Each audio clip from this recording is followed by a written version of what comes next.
Thanks for coming out tonight for our the third scheduled community meeting with respect to homelessness and Pathways of Hope and the Keystone proposal. Appreciate it. If we haven't met yet, I'm David Gillanders, the Executive Director, and I thank you all for being here tonight. I think we've had really great productive dialogue in the last meeting in particular, and obviously if you were here for the first meeting, listening to Beck's talk about Homelessness 101 and the impacts of homelessness in Orange County and things like that was really great too. By a show of hands, can you raise your hand if you were not here last week?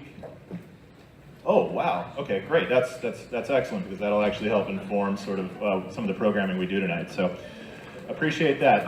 We are going to get started now. We have a hard stop tonight of 7:30, so we're going to just get on going, and I'm sure some more people are going to join us as we go. I'm going to open this up by inviting our dear friend, Rabbi Nico from Temple Beth Tikva, up to do an invocation.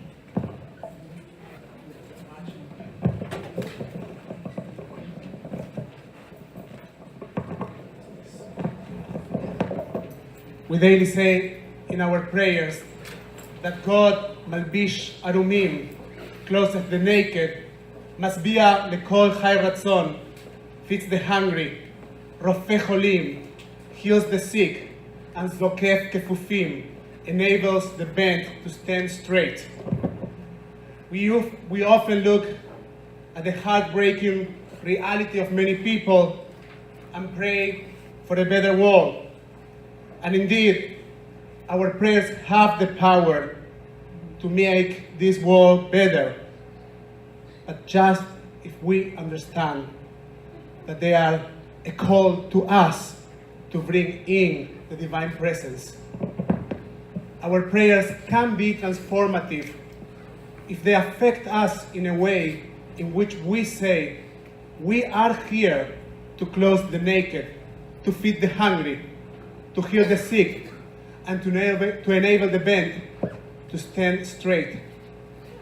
I hope that many of you can affirm that we are here because we want to increase loving kindness and justice in our society, and because we believe in our responsibility to do so. I am thankful for the opportunity that our community has of doing Tikkun Olam, bringing healing to our city. Fullerton is more than Cal State Fullerton, Fender, a great school district, and a wonderful downtown. Fullerton is the city where compassion, loving kindness, hope, and justice live together.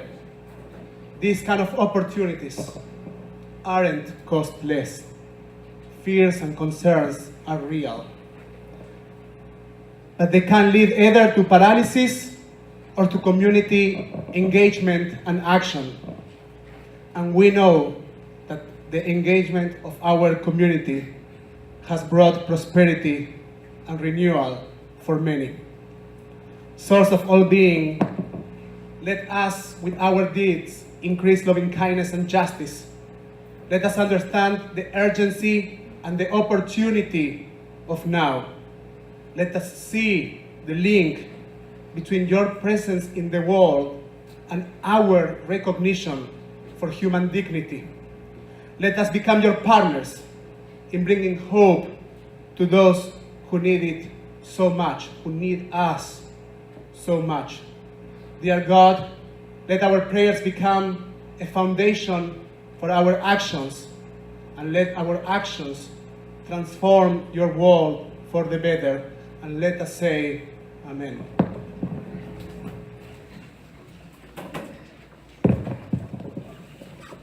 Thank you, Rabbi.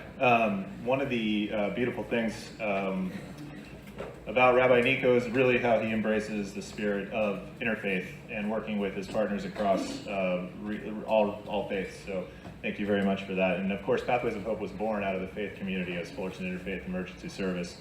And Rabbi Nico and others like him really embody what we were founded for and what we are still trying to do today as Pathways of Hope, so I really appreciate that. So because so many people raised their hands and said they weren't here last week, we're going to go over a few slides briefly and talk about some of Pathways' history and how we got to this point. We're going to show a brief video. We've been doing some work with folks who have been at the benefiting end of permanent supportive housing to talk about how it's helped them and what it's done to help stabilize them and bring them off the streets and give them a path towards a productive life. So we want to show a video on that. And then we're going to jump into your questions. A couple things about the questions tonight. It's just, again, a reminder. Every question was submitted to us by a member of the community, and they're cut and pasted essentially onto the slide. So if you see your question, yeah, your question got picked. There's a good chance that every single question was asked multiple times. So we just tried to find the ones that kind of best embody the spirit of what people were trying to ask about the project. So we put together a slate of questions that have to do with that. So without further ado, a couple things. Again, kind of what we're doing tonight, a little bit about who we are and whatnot. Tonight, the two topics we're going to talk about: other possible permanent supportive housing sites in the city of Fullerton, which has been a hot topic, and we get a lot of questions about this, and it's very understandable. So we're going to actually go through a pretty big selection of sites that we have talked to the city about, and why they're not tenable or viable and things like that.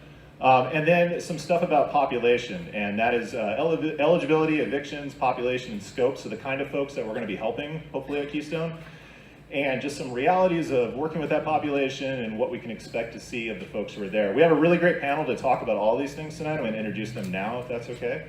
First up is Brad Fieldhouse. Brad is from CityNet, who you might know is CityNet is the agency that handles a lot of outreach and one-on-one work with people that are street homeless right now. So Brad's got a wealth of knowledge and understanding on that. Barry Caudill from CNC Development, that's our prospective building partner. It's going to help us develop the site. Dawn Price from Friendship Shelter, she's the executive director, so she's my counterpart at a shelter and permanent supportive housing program in Laguna Beach. I would say Pathways and Friendship are pretty closely aligned in what we do. And then Bex Hayhoe, who a lot of you might know from Orange County United Way. Judson Brown from the City of Santa Ana Housing Authority is going to be joining us shortly. Okay, so a little bit about us. What do we do? What is Pathways of Hope? So we're a homelessness and hunger nonprofit. We do those kinds of services. We were born in the faith community as Fullerton Interfaith Emergency Service back in 1975. I was born in 1976, and it gives me great joy to always say the agency is 1 year older than me, so I don't feel that old. We service the 13 cities in North Orange County. The county, in terms of homeless services, is divided up into 3 regions: North, Central, and South. We work very specifically on the north side of things. So we are wholly and completely interested in homelessness and hunger in North Orange County. That's what we do, that's who we are, that's our whole job. Our mission is actually to lead a community effort to provide access to food, shelter, and housing to those experiencing hunger and homelessness in North Orange County. So that's the work we do. Everything we do, everything we kind of get out of bed for in the morning and go to the office, so to speak, is built around that idea. Our vision, so that's how we want to see the world, is we envision a community dedicated to ending hunger and homelessness in North Orange County. We built a website for Keystone. I'm sure many of you have been on it. So it's the pohoc.org/Keystone. It's also on the monitor over there. And then just a little bit about me. You can follow me on Twitter. It's really not that interesting though. Okay, so what do? We operate and own property that has 108 family shelter beds. Some of those shelter beds do get used for singles on occasion, particularly during the riverbed clear out, so to speak. We were using our shelter beds to help out a lot with that.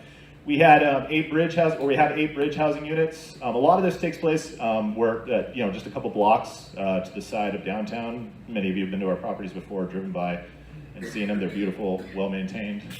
We take that part of our work very seriously. Then we have a project with St. Jude where we do beds for the chronically homeless who are high-frequency emergency room users. These folks have all kinds of different healthcare issues that they don't have a primary care physician for, and they live on the street. So they come to us, they give us folks to put in beds we have, and then they send in medical social workers and doctors on site to help them. It helps with a massive savings in healthcare costs, which we're really excited about. It keeps wait times down in emergency rooms, which is a really good thing. So we're really happy about that program. We want to see us do more of it. We have 40 rapid rehousing placements. So we take somebody who's homeless, who just needs to get back on their feet and into a place, and we help them get into apartments, and then we help them with all their needs. And typically there's some mental health issues, and there's some different kind of issues we can help with. We do operate 9 permanent supportive housing units. We're in a collaboration with a few different folks, Mercy House. We're entering into a new one with Friendship Shelter pretty soon to do more rapid rehousing, which we're really excited about. We have a very robust diversion and prevention program. Our goal in all of this is also to keep people from becoming homeless to begin with, because we think that is more important than actually trying to help someone once they are homeless. We would rather see them never become homeless at all.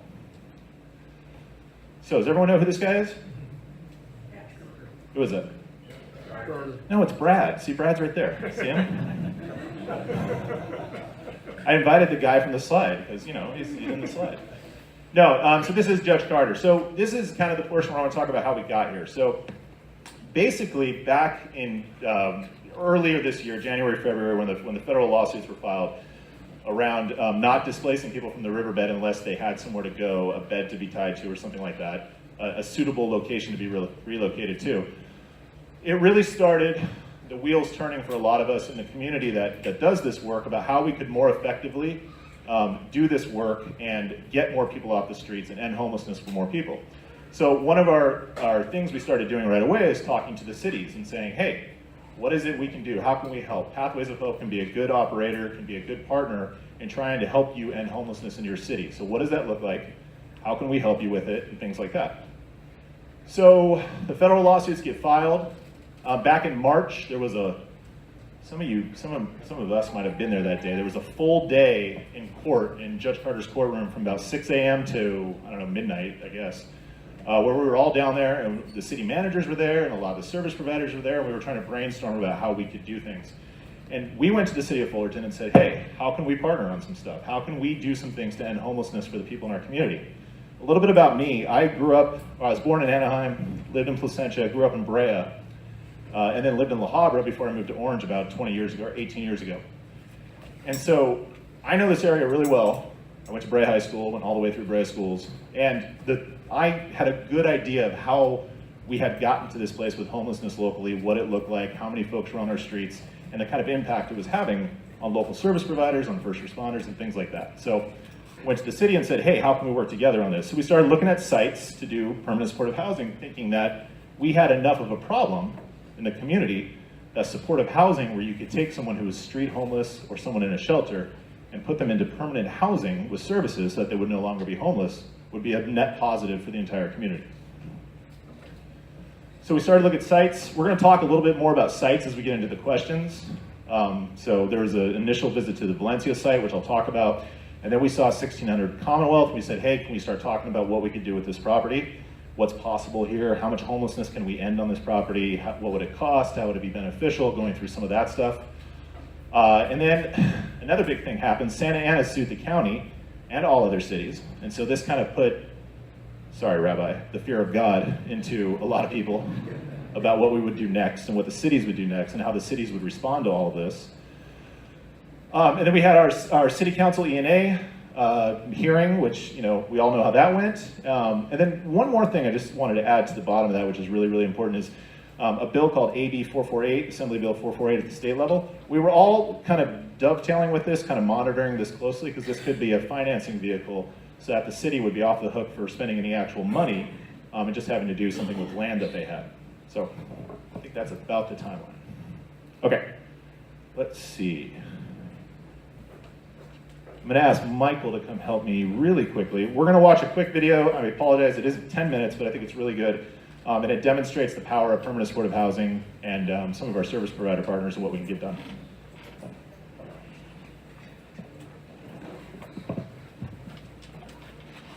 What led to my experience of homelessness is my family. I have a mental health issue, and a lot of my family members suffer from mental health.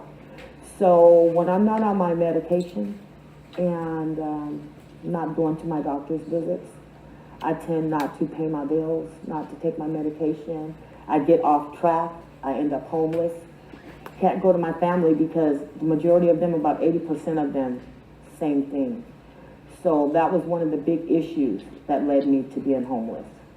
I have been homeless, or was homeless, off and on for 10 years. It was really hard. One, I'm a female, and being a female and being out there homeless is scary. I literally had to sleep in the daytime, couldn't sleep at night. A lot of people around me were getting raped or robbed. It was just really hard, you know, not having nowhere to take a shower, you know, and having to go to McDonald's and shower in the bathroom, and they see you coming and they shut the door. So some of those things are really hard, especially on a female. I didn't feel like a normal person. I felt less. You know, I would see like families go into grocery stores and I would literally sit there and cry and wonder why can I be normal like that and be able to go into a grocery store or have a place to take a shower, a hot shower. You know, so I'd sit at bus stops and I'd literally cry. It was devastating, devastating. And I really didn't know how to work my way out of it, but it was hard every single day, and it did not get easy at all, not even for a day, you know, and it was terrible. The days that it rained, I had to have like a board so the water wouldn't get in. And then the water still got in, so the rainy days were the worst. And then I can't exclude hot days. There's no shade. You know, everybody's in the library, so you have to find somewhere to go. When I was homeless, I went to a whole lot of agencies, but I didn't stick with it. I truly didn't stick with it. And someone told me about Pathways of Hope. And they said, Penny, you really need to go to Pathways of Hope, check it out, right? And I'm like, yeah, whatever. But I did, and boy, did it change my life. I called you guys up and I asked you for your help. And a couple of days later, you called me back. I found a unit, and I didn't have any money to pay for the unit, being homeless, not working, I didn't have that. And I called, and your worker called me back and asked me if she can meet with me.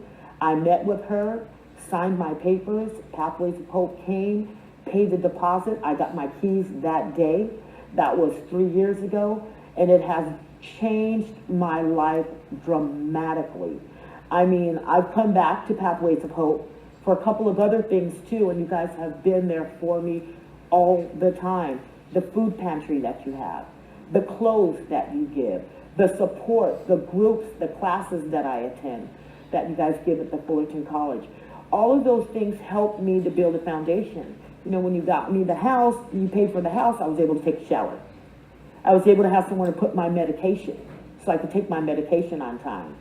I was able to start getting into classes, into groups. Just having that roof over my head made a huge difference.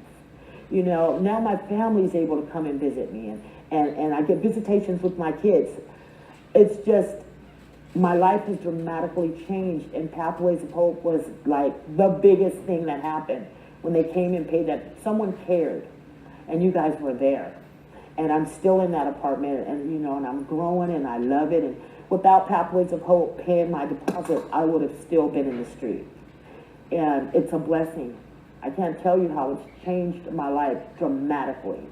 And it's necessary. I mean, from being under a tree or on a park bench to having someplace to take a shower and to cook, it's like night and day, you know. I feel like I'm a person now. I have my dignity back. When I see other people, I don't feel like I'm lesser than them. I mean, I feel just as equal as anyone else. I feel like a human being. I don't, my self-esteem has come back, you know. I'm proud. Just, I can't even, I don't even really have enough words to say how grateful I am. It has changed my life. I do the same thing. I try to give back what was so freely given to me. So I go out and I tell people about foundations and what they can do and how it changed my life. And I'm involved in my church, and I'm on a couple of boards. You know, I take classes at the Wellness Center. I get to visit my grandkids now. All my kids are back in my life. They're involved with me. And I go out, I do a lot of community service. I do a lot of community service to give back, you know, to make a difference, to show that it works. Just having a roof over your head makes a huge, huge difference. You're not stressed out, you're not worried anymore, you know. So I wake up, I'm grateful for another day. I'm grateful that I get to go into my own kitchen and cook my food. So those things just helped me and inspired me and empowered me to do more things in the community for other people, because it does work. At the Wellness Center, I started taking classes, living skills, breaking barriers. They also asked me to join their board, so I've been on their board for 2 years, secretary. I recently got voted in as vice president. So I finished my term, the 2 years of secretary, And there's just wonderful classes. They have cooking classes and classes to get to know about yourself and classes of how to socialize with people. That, just going to those classes on a daily basis helped me to learn about myself and helped me to learn that I'm not a lost cause, that I am a human being, that people do care about me, and that I can care about other people. So those classes at the Wellness Center and being on the board and then teaching me how to do the minutes, teaching me how to do the agenda, and going to speaker meetings, all those things just boosted my self-esteem and helped me stay grounded. I love it, I love it, I love it. I would tell people that are still homeless that there's still hope. You know, there's still foundations out there that care, you know, and that are there for them. And just to reach out, because we're here. You know, just reach out and we'll come alongside you, you know, and guide you and give you your confidence and your hope and empower you back, you know. And no matter how hard people think it is, and it is hard, it is, it's not easy, but there are people that are there for you to walk you and guide you through it. It's hard to trust when you're out there, but when you do, and you get like Pathways of Hope to come along and say, hey, we're here for you and we can help place you and things like that, it's so awesome. So I would tell them not to give up and to continue to reach out. People put stigma on us, they stigmatize people with mental health issues. We're just normal people. We're normal people that we need just a little more guidance than other people, you know. But if we're on our medication and we have our care coordinators, a place to live, you know, some stability, we're fine. You know, there's nothing to be scared of. You know, we're normal people. I live a normal, I do normal activities. I cook, I clean, volunteer in the community. I go out with my grandkids and my kids, and, you know, we're normal. There's nothing to be afraid of.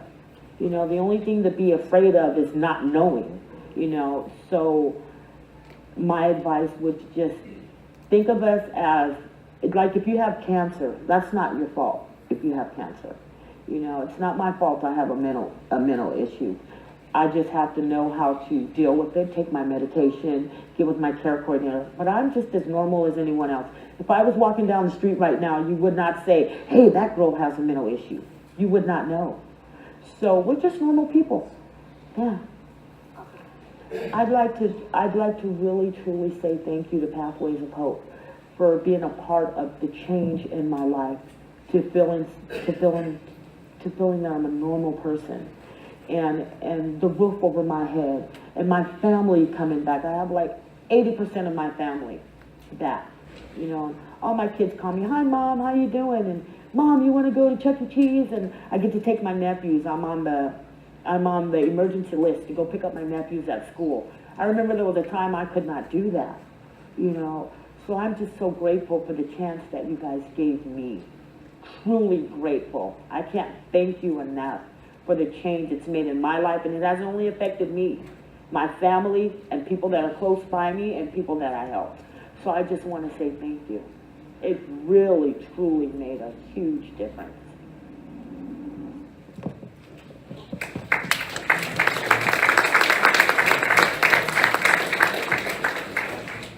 So Penny gives a lot of, so Penny's great. So just a couple seconds. I've known Penny for a little while now, and Penny is honestly like one of the most kind of vibrant and vivacious personalities you'll ever meet, just as a human being. Like, she's just awesome. But Penny also lived in the Civic Center in Santa Ana for 5 years, under a bench. For 5 years. You know, and that is embodied in her 10 years on and off of homelessness, but for 5 straight years she lived there.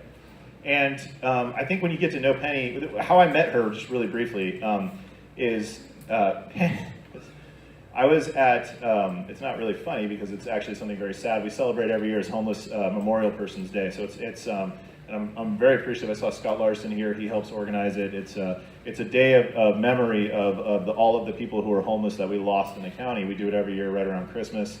Last year there was 202 names that we read. And it's a very powerful thing. But how I met Penny was the morning of that, we were at another homeless memorial service that was happening actually on the riverbed in one of the encampments. And she walks up and she hands me a flower and says, "Do you want to put a memorial flower down?" I go, "Yeah, sure." And then all of a sudden this like team of people that she's with come up and they're all wearing matching shirts and they just start working and they start putting up these like memorial pieces for all the people that died. And I'm just like blown away by this energetic group that comes out of nowhere. And then she turns to me and says, "So who are you? Why are you here?" Because I'm like, I'm wearing a suit and I'm out there and we're doing this thing. And she's just like, "Are you like a city official or something?" I go, "No, I'm the executive director at this nonprofit in Fullerton called Pathways of Hope." She stops and goes, "I was in your program. I'm here today because I was in your program and what you guys did for me was help me get into permanent supportive housing." And then she went and told me her whole story, a lot of what you just heard. But she was only there able to do that day. Not necessarily because of Pathways of Hope, because I'm the first person that says the people whose homelessness it ends because we have a system that works for people that have the services they need to work it and make it work for them. So Penny is successful because of Penny. But just the fact that she was able to be there that day doing that is a testimony to the fact that we probably, in many ways, all played a role as a system and in developing supportive housing, having shelter, and saving her life. So I mean, that's the reality of it. If you saw Miranda's video last week, you really know the power of supportive housing and how it can play a huge role in literally saving the life of human beings. So I am going to invite Jason Phillips up. We are going to get started. Actually, first we're going to talk a little bit about the site, but I'll give you the mic now anyways, if you're ready for it.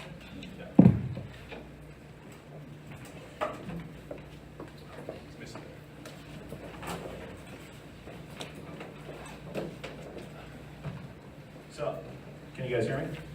All right, we switched. We have a double mic situation that works this time, not like last time. Tonight, I was really kind of glad that there's so many new faces tonight, or folks that didn't make the first two meetings, because we're going to get the opportunity to have Barry Cottle from CNC Development kind of talk about some of the initial ideas we have for the site and some of the things we think we can get accomplished on the land next door. So I'm going to turn it over to Barry. Barry.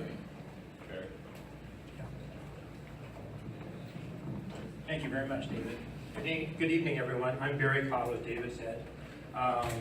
We've been for over 20 years, we've been building, developing, and operating affordable housing in Orange County, so we're pleased to be here this evening. This is, David, if I can borrow the... Yeah, if you want to use the red part. Okay, yeah. great.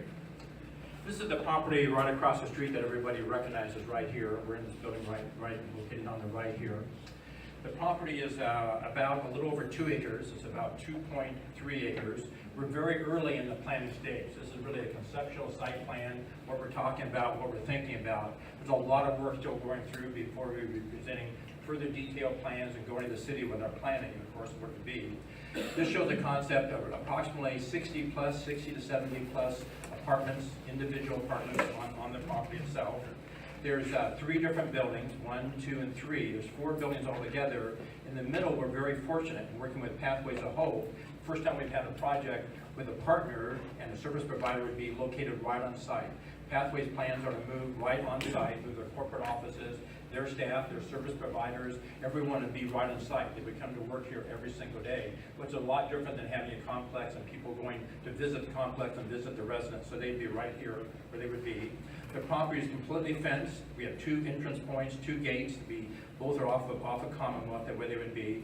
We have a point of arrival coming here that would be very nicely architecturally and landscape coming in here, have parking for Pathways offices right in the middle. There's a lot of opportunities for open space. You can see when you have a property that's a large triangle like this, there's a lot of areas we can't build on. So we're making a good use of those. Down on the far west end, we're looking at an area about 15,000 to 16,000 square feet of open space. And then spread throughout in other open space areas about another 5,000 square feet. So altogether in open space, we have just about a half acre of open space on just 2.2 acres of land. A lot of areas for folks to do things. We'll be having exercise equipment inside and all outside. The last few years we've been doing a lot of outside exercise equipment in a lot of our complex, which is very, very well received. We'll be doing all that. On the inside, we have a 2,000 square foot community room. We have a resident manager on site.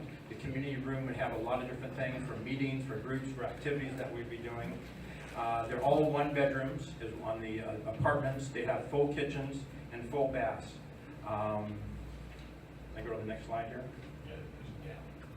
This is some ideas of architectural. Dave, if you can help me, the top picture is a Pathway to Hope project, right here.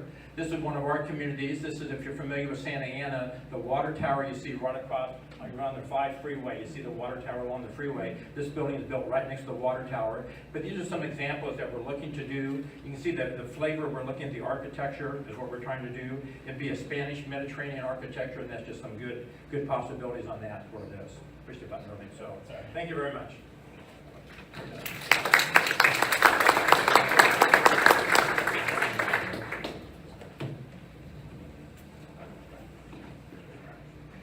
Hi, I'm Jason Phillips. I'm a local pastor here. I've been here since '94 and actually a resident just right across the street over on Little Chapman. And so just again to give you what's going to happen, we're going to ask one of the questions that you guys have submitted, and then there'll be a follow-up discussion with 2 other questions from you. So we're going to keep it to 2 questions, but questions that relate to the question we're currently talking about. Does that make any sense? So that we can get through, and if we get through, because we had a little bit of a problem last time, then maybe we have time for some extra stuff, but let's try and get through what we have. And a lot of the information that you might be concerned about or be thinking about, if you look online, is the video online? You can look at the video from, was it last week that we met or 2 weeks ago? 11 days ago. 11 days ago. If you look back, there'll be a video that will answer those questions. So, our first questions have to do with other possible sites. And the first one, why 1600 West Commonwealth? What other sites have you considered and why aren't you pursuing them? Please be as specific as possible. Can I get the clicker for this one? Okay. Can everyone hear me okay? All right. Thank you. All right, so we're going to go through, just to reiterate, the inception of this idea and how we got to this place is, we went to the city and we said, hey, would you want to partner on something like this? And where would you think you have land available or space available? So other cities, this is kind of how it works when you build a permanent supportive housing site, is you talk to the city as a partner and you say, do you have current land? Do you have structures that can be recalibrated or reused for this kind of purpose or something like that? And in the conversation with the city, a few different opportunities came up, and I'm going to walk through, I think, 6 or 7 of the ones that don't work, and then talk a little bit about why 1600 does work. And then I'm going to talk a lot less as we go, I think, and other people are going to jump in more, but I'm going to kind of take this one since it's been kind of me, the city planner, and other folks that have been really talking about what to do about this issue. So, okay, the first site to talk about is right here off of Valencia. Can everyone see where the pointer is right now? Everyone see that? The red dots? Okay. So over here you have Lemon, and you have the shopping center that's right, or I'm sorry, the school that's over here, and you can turn right, and I think this is a shopping center right here. No, it's, where is? Yeah, yes, exactly, by Trustlet. Okay, so if you go down Valencia dead ends into this kind of big expanse right here. And this was actually the first property we looked at with the city. The city took us there first. And so I'm going to talk about a couple of the issues with this piece of property because we liked it. We looked at it and said, well, this would actually be pretty good. And actually there was already an affordable housing project proposed there, and the residents were actually pretty much behind it. It was going to be a little bit of a different population. It was going to be workforce-related housing, so more of an affordable housing type of slant. So the issues with this are pretty simple. So see this building right here? This is now occupied by Solidarity, the local faith-based nonprofit, which we partner with and do a lot of work with. And one gentleman owns the whole swath of land like this, if you guys can see that. So a gentleman in Fountain Valley owns that, and it's zoned for church, faith-based use only, and that's a former church apparently, which is part I didn't know. The city technically owns the rest of this portion right here, but has no access to Patterson right here, okay? Because that would actually go through his property. So an entire purchase would have to be made for that. And the way we understand it is that there's not a lot of interest in a sale there. The other issue is that, so from here through here, next to this, which is a mobile home park, there's what's called an easement. Now this gets above my pay grade. I don't really understand easements, but apparently this gives access to the owners of this property, basically right of first refusal. Is that a good way to say it, Barry? Yes.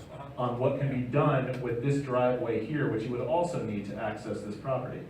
So an affordable housing project tried to go up here, and they tried to work with the mobile home park owners, and they actually tried to make a cash contribution in order to move the project along, and it's been rebuffed every single time.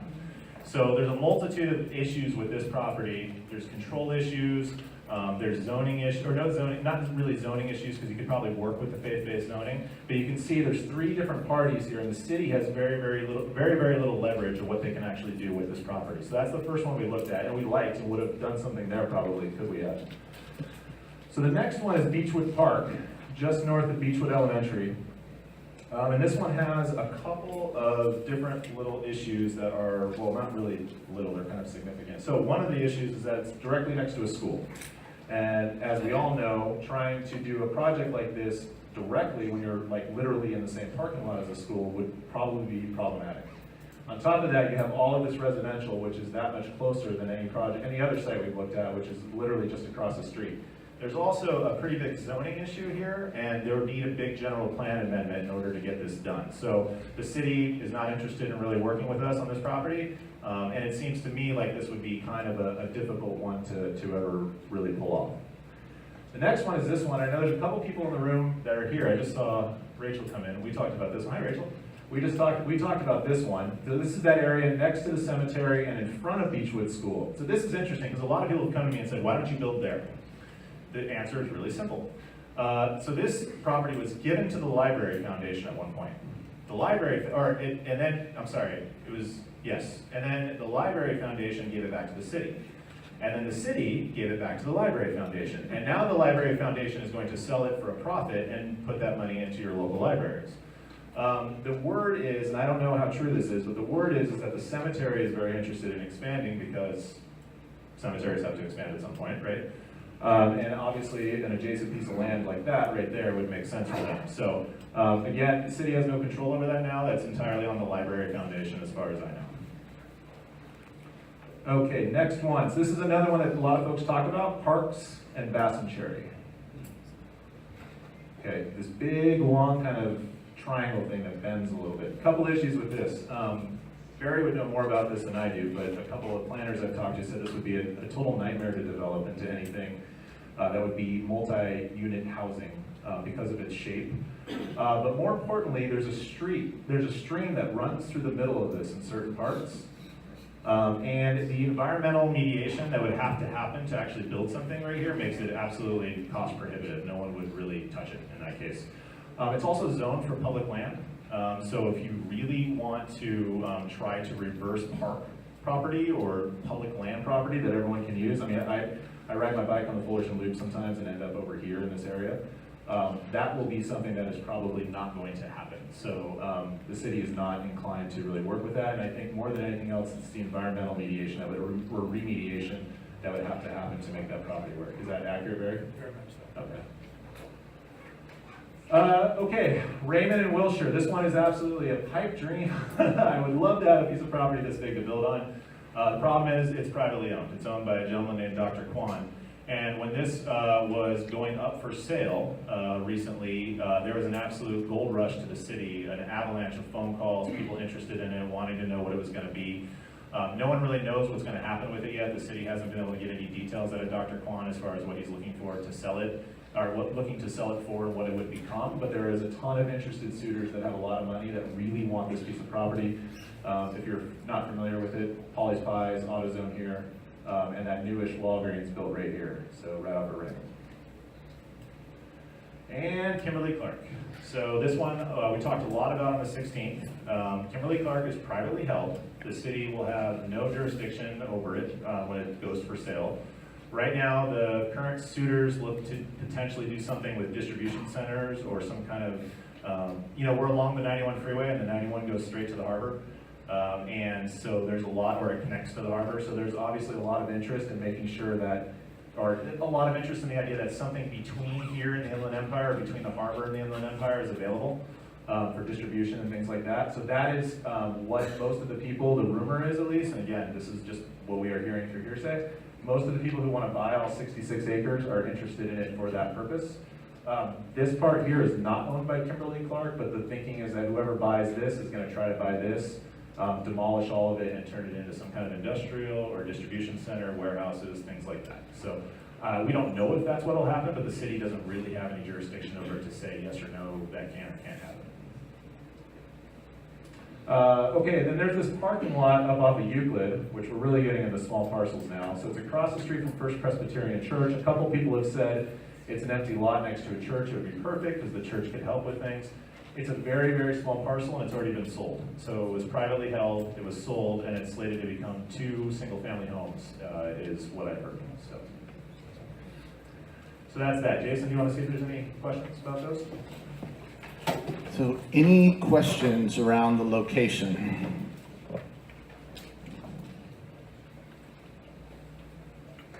Nope.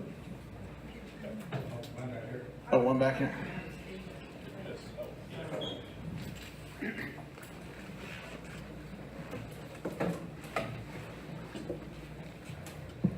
Anita Adriano, resident business owner. So my statement is that you made the statement that we couldn't do anything with these privately held lands because they're, held by individuals. I'd like to remind you that we, the citizens of Fullerton, own 1600 West Commonwealth. So you should think about what we want to do. I appreciate that. Thank you.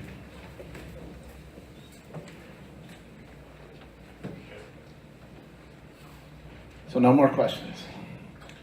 Why can't Pathways buy or lease land in an industrial area far from neighborhoods and parks?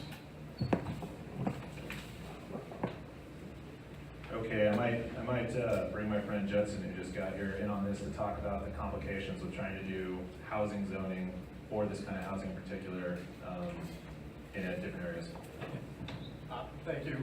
Thank you so much, David. My name is Judson Brown. I serve as the housing manager for the city of Santa Ana.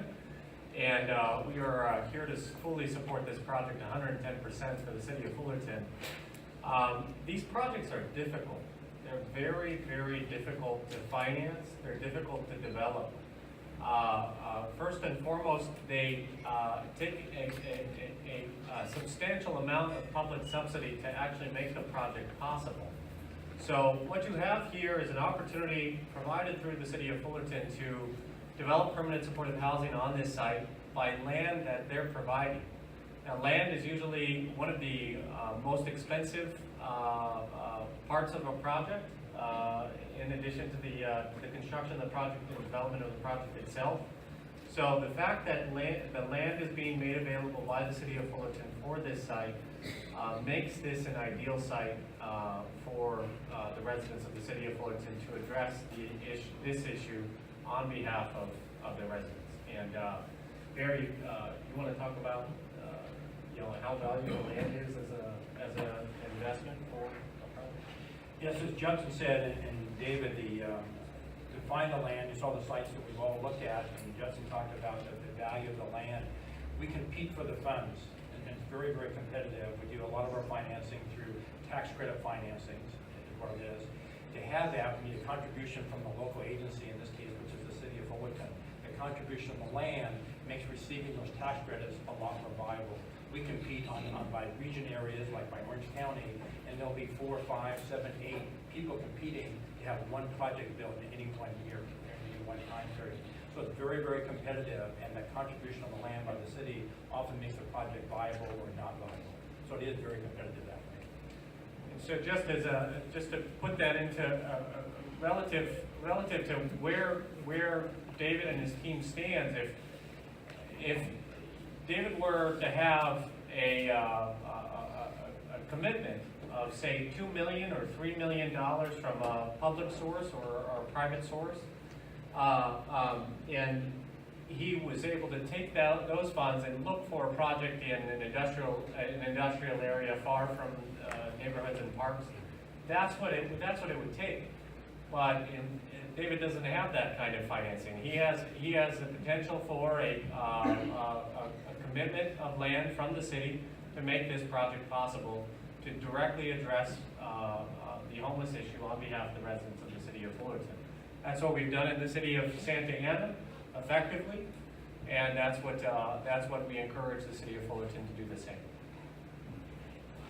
The only other thing I'd add, and I'd probably bring Dawn in on this too, is, so you saw Penny's story, and last week you saw, or the last meeting if you were here, you saw Miranda's story.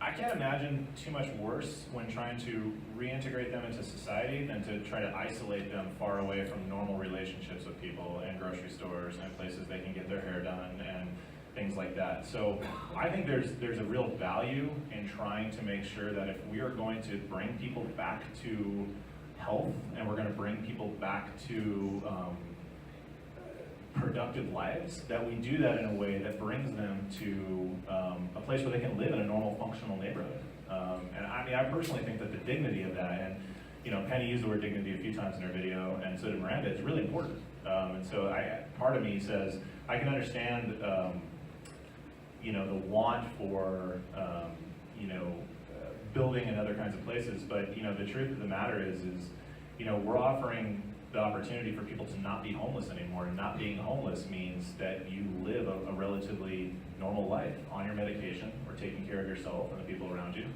And we would want that for the residents. Yeah, that's exactly what I was going to say. I think when you hear from Penny, and we know Miranda, at Friendly Shelter, we know Miranda very well because she began in our shelters and now she works for us. So, so in both of those cases, I think what you hear in the difference between Penny on a bench at the Civic Center, and put that in your mind, what might Penny have looked like on the bench in the Civic Center, and what she looks like in the video we just saw. And the difference there is connection. Connection to her community, connection to a good organization like Pathways, and it's very hard to make that connection from a place of isolation. I think also as you imagine someone living near your home, you're probably imagining someone who looks like Penny on a bench. And the reality is what you're getting is someone who looks like Penny today. And so it's just important to remember the value of that connection and the value of the ability to make your way in the world without taking 3 buses or walking a long ways to find basic things like groceries. Do you have any questions around that question or answer? Wow, you guys are nailing it. Get the next question up there. Why won't Pathways partner with someone else who can buy land somewhere else, like Jamboree? So this is a good question. If you put all of the you put all the developers, so you put CDB, if you put us, if you put, you know, we're not a builder, but if you put the builders around the table, CNC, and Jamboree, if you put them all around the table, they would say none of them have enough resources to make this work by themselves and to build enough units to do permanent supportive housing. Just nobody does. So Jamboree partnering with us to give us money to buy something, I mean, maybe, but the reality is these things all work because of partnerships you develop with municipalities. And we cannot build our way out of what we have now with the lack of permanent supportive housing with simply Jamboree's money or any partner's money. It's going to take everybody. So our approach to this point has been to talk to the city about what asset they can bring. So just so you know, every time I talk to the city, the conversation ends with, oh, by the way, we don't have any money to give you for this. And I'm like, thank you very much. I'm aware now at this point. But the reality is if there is an asset they can bring, and there's an asset we can bring, which is a developer partner, a builder, and the skill set and the ability to operate a site like this, and the city brings the land, that's how partnerships happen. And that's actually how you do as much supportive housing as needs to be done to end homelessness locally. So I think it's a great idea, but no agency, including Jamboree or anyone, single-handedly has the capital to do this. It takes a multitude of partners, and it takes creative opportunities to make this work. I want to emphasize the point here about how expensive these projects are and how difficult it is to develop these projects. Our city, I don't know about the city of Fullerton, but our city, we are working with $12.5 million less per year than we were 10 years ago, 10 years ago, to provide affordable housing for our citizens, for our residents. So that's a large city like the city of Santa Ana. I'm not sure what it is exactly for the city of Fullerton, but $12.5 million less per year. And who here thinks that the issue of affordable housing has increased over those 10 years? Because I sure do. I absolutely sure do. We've seen homelessness skyrocket. So for Pathways to go out and partner with another developer to just buy a parcel of land, the city of Fullerton has made it clear they're not going to provide Pathways with any money, any additional funds to buy a parcel, because they don't have the funds available. So I just want to double down on that point. These projects are extremely expensive. The need is extremely vast. And when you have a unique relationship like Pathways and CNC to work together in partnership to develop permanent supportive housing, you have a winning combination right there to directly address the homelessness crisis on behalf of the residents of the city of Fullerton. And both these gentlemen talked about how complicated the financing is. A few of the things that go, we call it later. So with the city even contributing the land, we talked a few minutes ago about tax credit financing, which is very competitive. We may be pursuing bonds on this. We'll be looking at the county warrant for different funding sources. We're going to be looking at project-based vouchers. David may talk a little bit more and then very shortly. But there's this layering that goes on that is very complicated. It all has to be done at the same time to build the project. But it takes a while to do that, but no one source has the money to go out and build these projects at any time at all.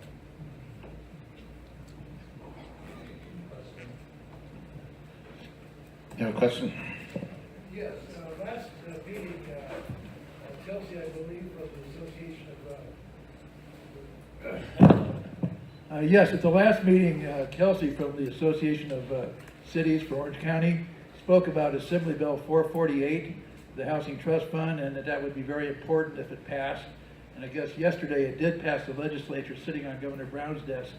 Will that Housing Trust Fund be a resource for the Keystone project? And if so, could you elaborate? And if not, why not?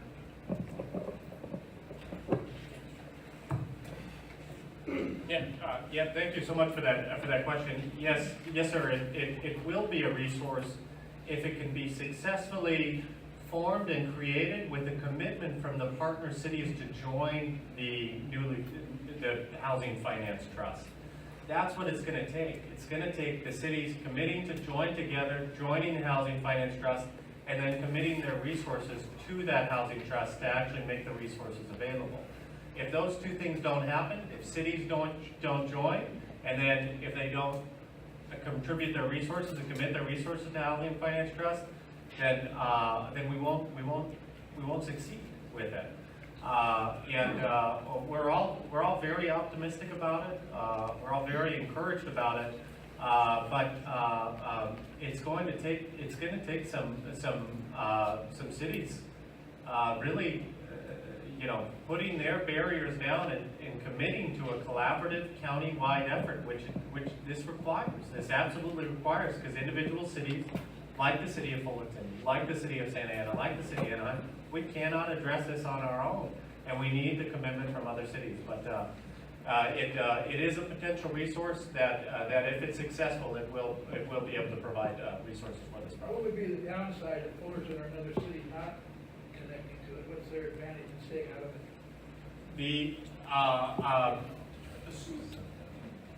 Right. So if the city of Fullerton does not join the Housing Finance Trust and they decide to try and address the homelessness issue, continue to address the homelessness issue on their own, they're not going to be able to leverage the resources that could be made available by joining that Housing Finance Trust. So if the city of Fullerton commits and joins and commits $1 million of one of their resources to the Housing Finance Trust, okay, on their own, that $1 million, they're going to have to build that up over time to actually make a project possible, and build up enough funds over time to make a project possible. But if they contribute their $1 million to the Housing Finance Trust, and so does the city of Buena Park, city of Anaheim, city of Santa Ana, then they're contributing their funds to a pool of with $3 million additional resources, you have a combined total of $4 million of resources, and then you're able to make a good, solid project possible happen in one of the communities that are members of the Housing Finance Trust. And just to piggyback on that really quickly, and so there will be an administrative body that oversees the finance trust. So they're going to look at the pool of money that gets collected and say, where is this most needed, right? And I think every single person in this room can agree the homeless problem in Fullerton is significant, persistent, and needs to be dealt with, right? So if we all know that, and this administrative body knows that, they're going to allocate resources towards projects that can be successful, can win financing, and get accomplished. What I would say is that part of the complication with this is, number one, it's going to take time. So Governor Brown could sign it this week during the end of session and get out, and then great. But it's going to take time to activate. It's going to take time to build up the money. And we have a problem that can't wait as long for every single step as that is going to take, if that makes sense. So action has to be taken now, and cities will still have to find demonstrative ways to do input on their own, and in this case, the input is land. And it's going to be land in many cities, not just Fullerton. One more. Any follow-up question?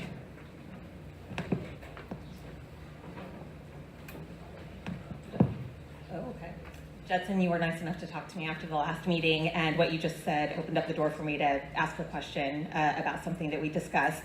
And I think you guys know, I mean, you guys up there, I'm all for anything that helps with the homeless. My concern, and I don't know if this is yours to solve, but it's certainly yours to be team members on, is my concern is that when Santa Ana, Anaheim, and Fullerton, which you mentioned, yes, we have a homeless problem, but it was a county problem, and then a lot of them came to Fullerton partly because the Armory is here, and partly because we already have some services for them.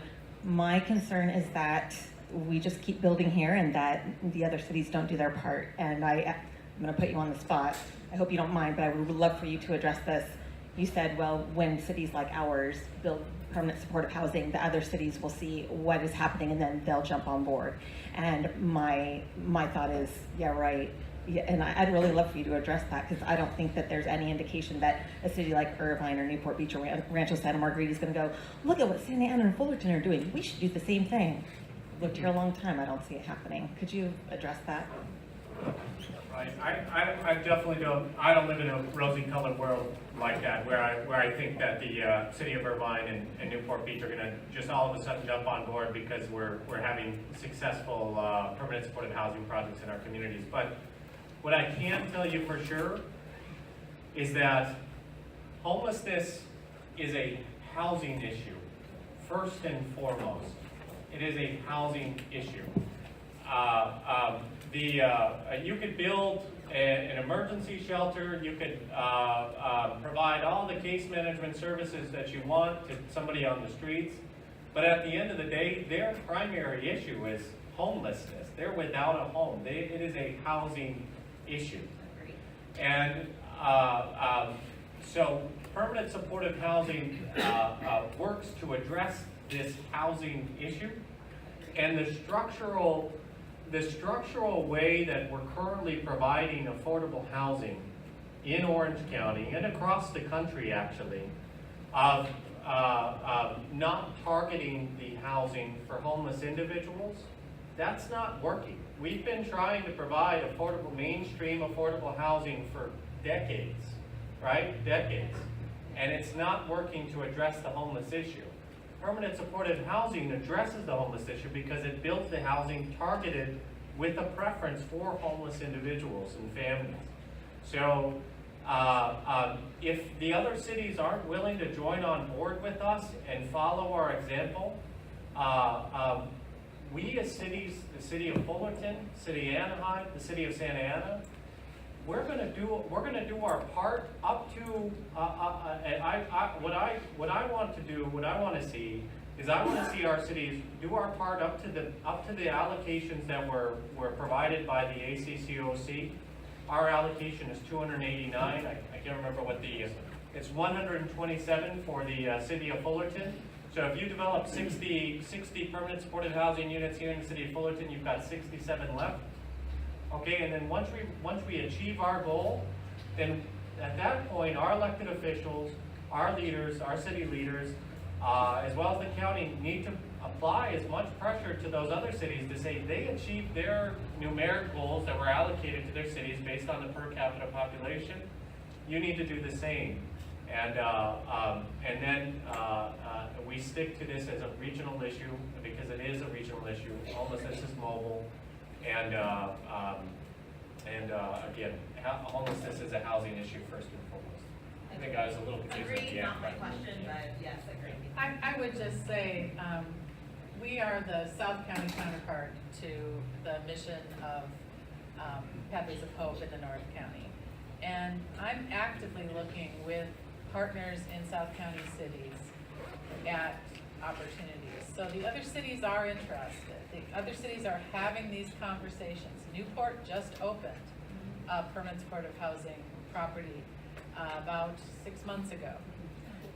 And so these other cities are looking at, we're looking at fairly large developments in some South County cities. We have 16 unit development in Dana Point that's open. We have 14 units in San Clemente that's open. And so and those two cities are still talking to us about additional developments. So it is happening, this conversation is happening throughout the county. I know how it feels when it's in your community, I know that. But I'm just telling you that we are having this conversation in other cities. And I hope that's helpful. Hi, I'm going to get to talk a little earlier tonight than I did last week. So to your point in terms of holding people accountable, if you have a look at the Everyone in LA website, they've got a really great example of of what that looks like in reality. So the city of LA, through various measures, was able to create new funding for permanent supportive housing and the support services that go alongside that. And they also had the various city council members, etc., for their various districts. And LA is not my area of expertise, so I don't know how many districts there are in LA and how many elected officials there are. But they actually have on their website, you can scroll down and you can see how many units of permanent supportive housing are meant to be in everybody's district. And they keep score. So you can see very publicly how many units this elected official was meant to have built in their area, how many are in process, and how many are done. And so you can see very clearly who's in the red, who's in the green, and what's happened. So there is a system that's being developed that we can certainly look at what that might look like bringing to Orange County. What is that website? Everyone in LA. Everyone in LA. Want to move to? I would like to say that that does not address my question, and I think it's our responsibility as city residents just to make sure that our city council is putting pressure on the other cities now. There's no reason why we have to wait until they see how beautiful Keystone might be. I don't even have an issue really that much with Keystone or 1600. Me personally, it's the fairness issue. So that's it. And I'm really trying to avoid sidebar stuff this week because it made us go way late last week. But I will just say, I don't feel my Rachel, question was addressed. I get it, and so I'll address it very directly with you, and everyone in the room can put me on record of this. I've told you, and I'll tell everyone. When these issues come up in other cities, I will go with anyone to those meetings and advocate for it, and I will put pressure on people to do it in other cities. Dawn came up from South County to contribute to this.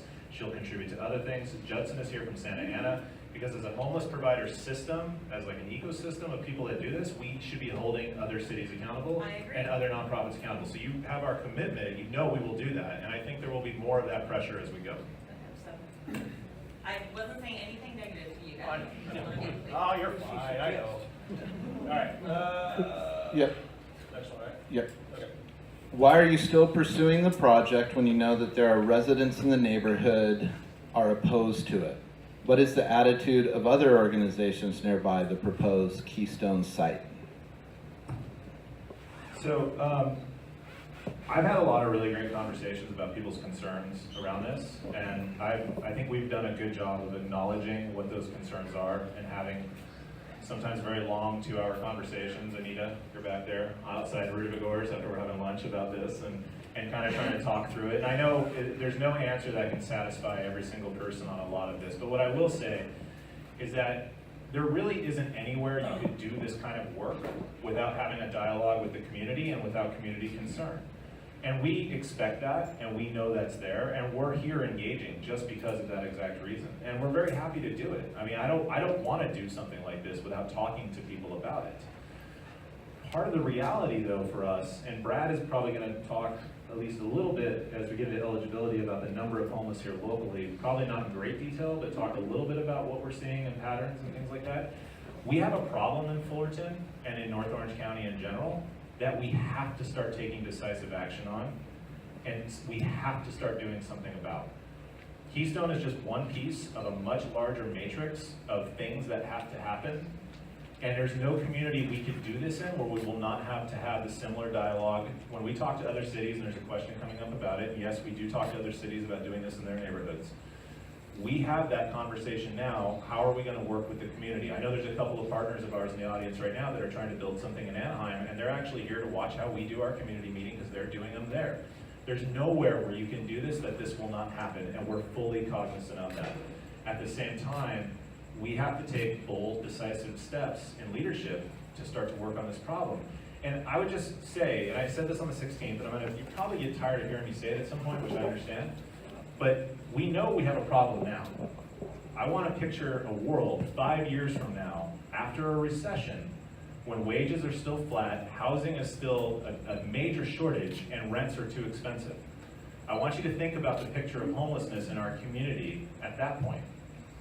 I live in Old Town Orange, and I will tell you, during the recession, Hart Park was the Hunt Library because people could not afford to live anywhere else but Santiago Creek, and I live 2 blocks away from it, so I get it.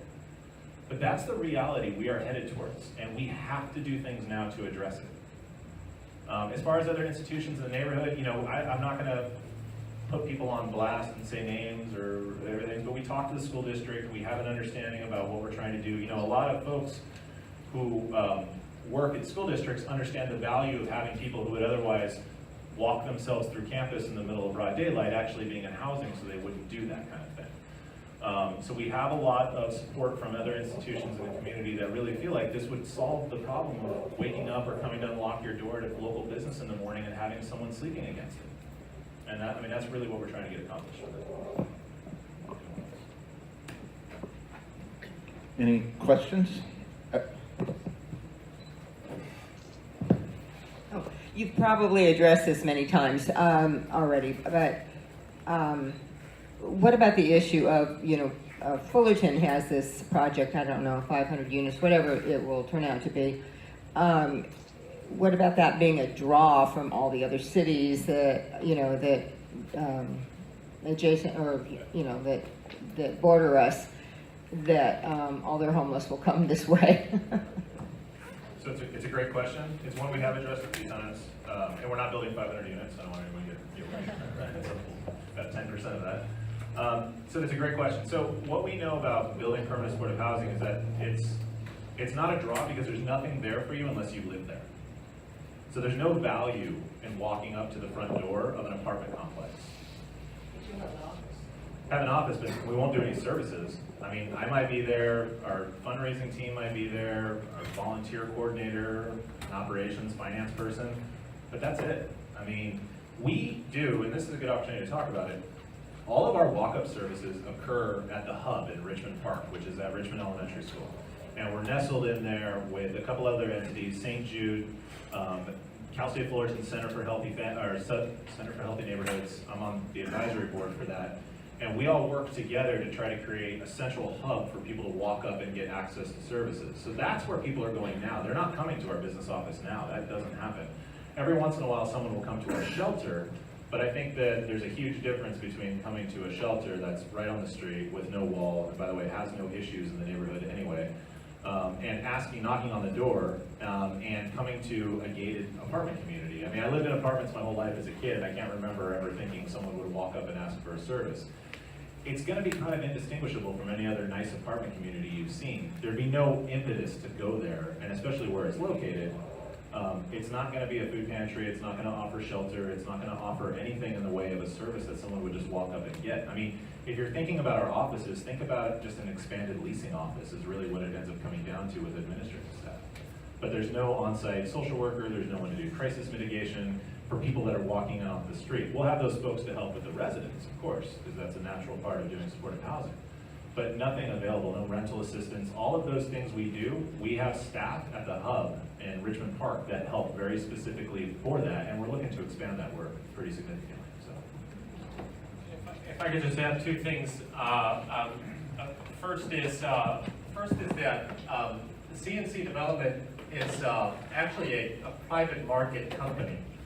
So while we're social services and nonprofit providers, CNC Barry is a private market developer with a profit motive. So he is an extremely important priority to protect his investment. And with the protection of his investment, he will likely have cameras installed, right? Cameras installed at the project, and he, if unauthorized occupants and people wander on site, he's going to know about it, and his property manager is going to know about it. They're going to enforce their lease agreements, and they're going to ensure that the security and safety of the project is protected, so that he can protect his asset. Second is that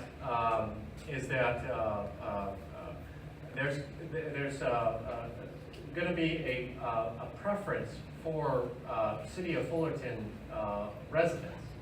So that's going to be a given. There won't be individuals from the art community or in Anaheim or other communities wanting to allowed to move into this project, because the preference is going to be for homeless individuals here in the city of Fullerton. And that's, I just want to add those two key pieces. How do you know that? I mean, do they all We're have gonna answer. identification? Yes, and we're going to answer that in the second half when we talk about eligibility. Want me to answer it then, or? Yeah, we'll answer that. Yeah, there's more questions coming up, and so any question around this back there?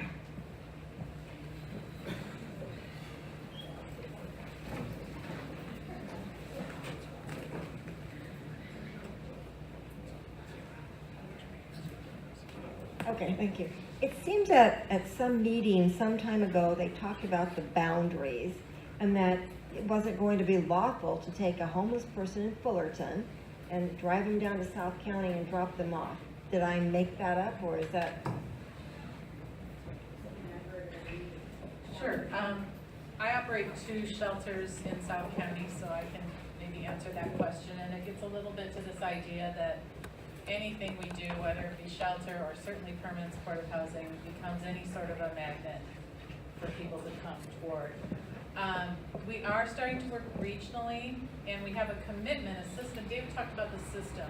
We have a system-wide commitment to these service provision areas, the north, central, and south service provision areas. And we have a commitment to one another that we don't move people just for the sake of moving them and because somebody may have a vacancy and someone else doesn't. So we don't do that currently with shelter, and I can tell you that specifically on the issue of shelter, that at our Laguna Beach shelter, we've had exactly 1 riverbed person sent there, and that person had family in Laguna Beach. So we do have a firm commitment with each other that we don't move our issues, and most importantly to us as service providers, we don't move vulnerable people to places where they have no connection and no sense of how to navigate their surroundings. And so that is not really a legal issue as much as a compact we have with each other. Is that fair to say?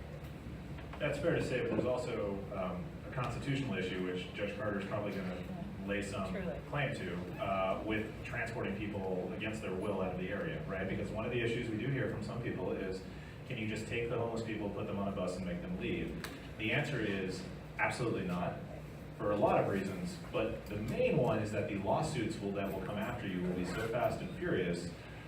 If you think this current federal case is an issue, that would be very problematic for any city to have to work through if their law enforcement were actually moving people to other jurisdictions. So just something to keep in mind. Thank you.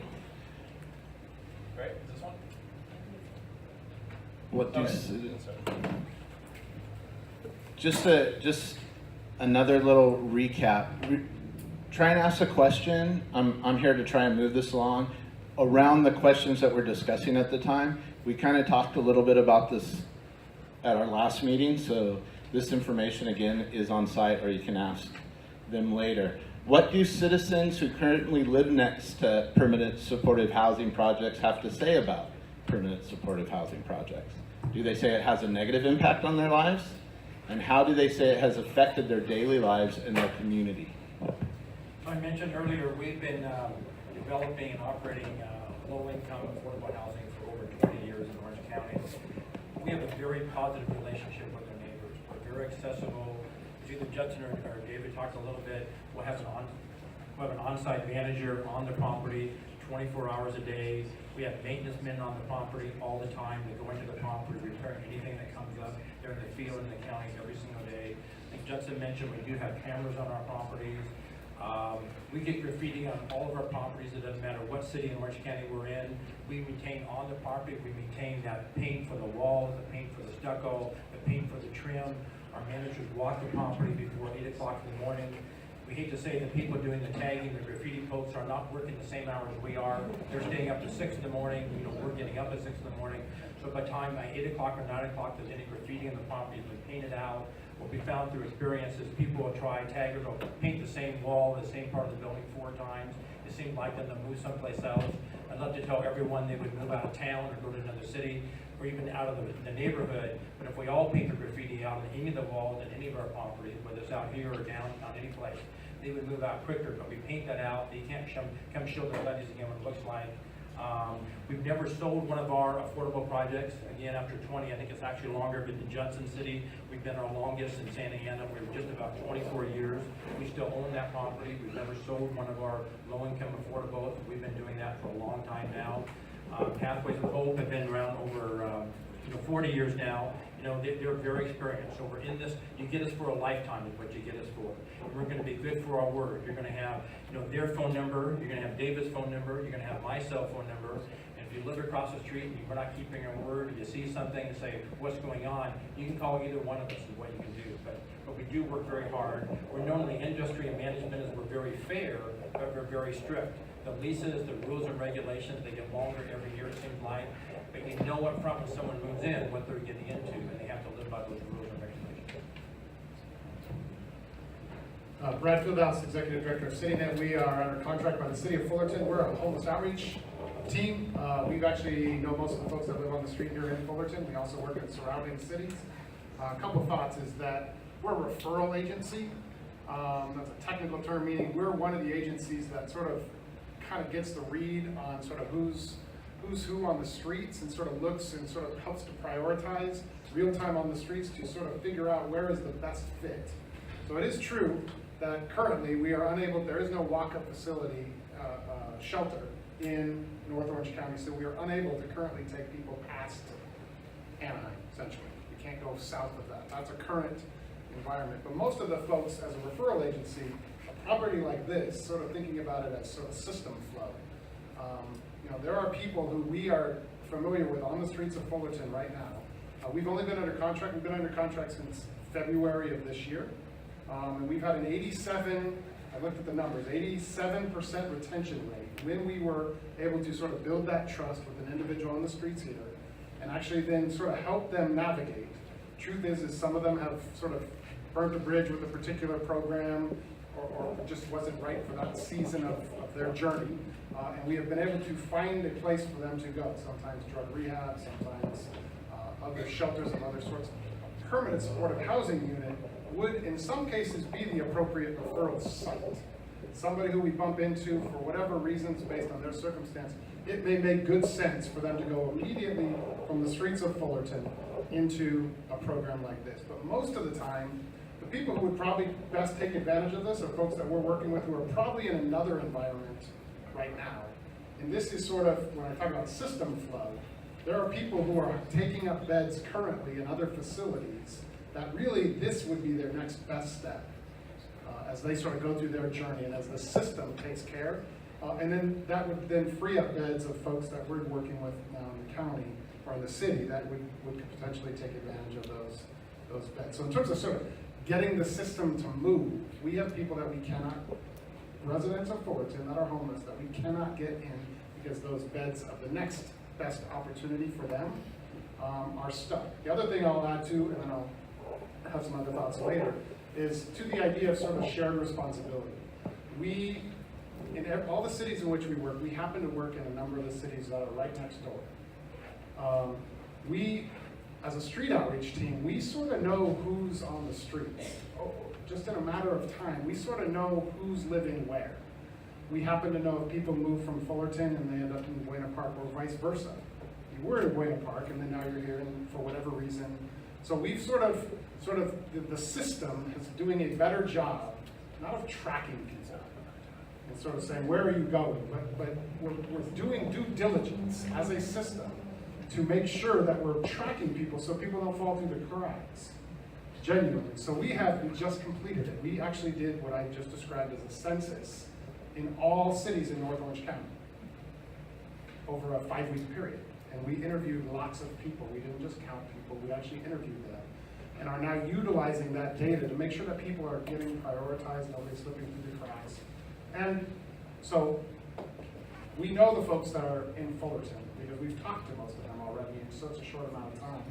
To begin to sort of kind of say, let's make sure that we don't squeeze the balloon and one area does enforcement or provides services that would be a draw and then the others get off without having to sort of own the responsibility. So there are ways that we're managing data and diagnosing the challenge that we are facing as Orange County to make sure that those things are not sort of pushed on the cities that go first.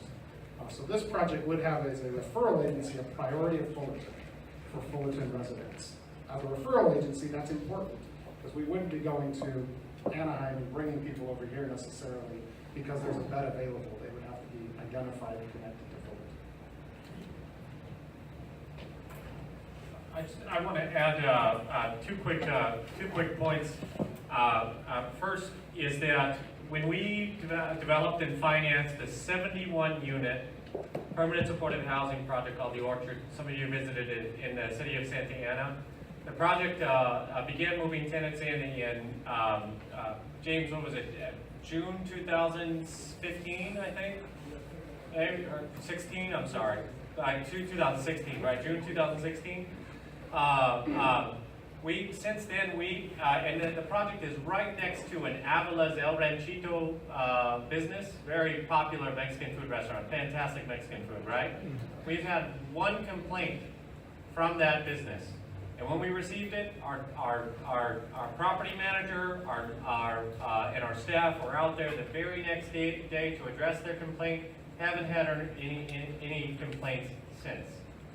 The second thing I want to just quickly note is that I talked to about 15 of our local neighborhood associations in the city of Santa Ana, and actually like 10. I'm sorry, not 15, 10.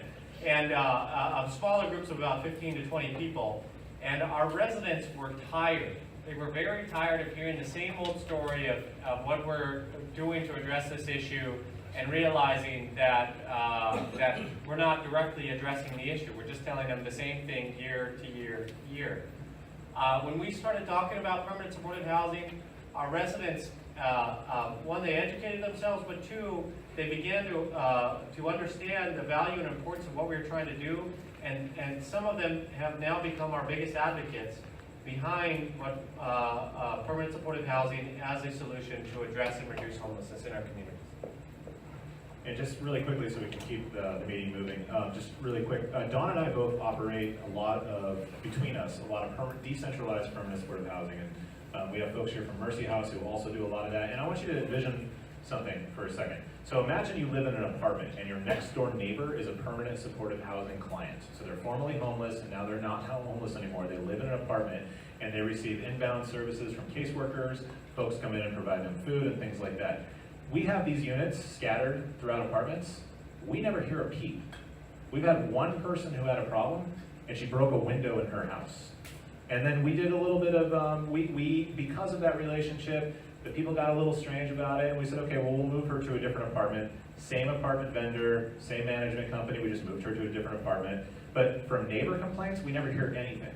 And these are the exact same folks that would come into a centralized location like Keystone that would have all of the services on site. So you want to talk about a management issue. A management issue is when these people live spread throughout your community and you're trying to deliver them services. But the reality is, very quickly when somebody's housed, they become a normal member of an apartment complex that maybe has to take their medication, but now they have access to it, that maybe needs medical services, but now they can get to their doctor. That's the big difference.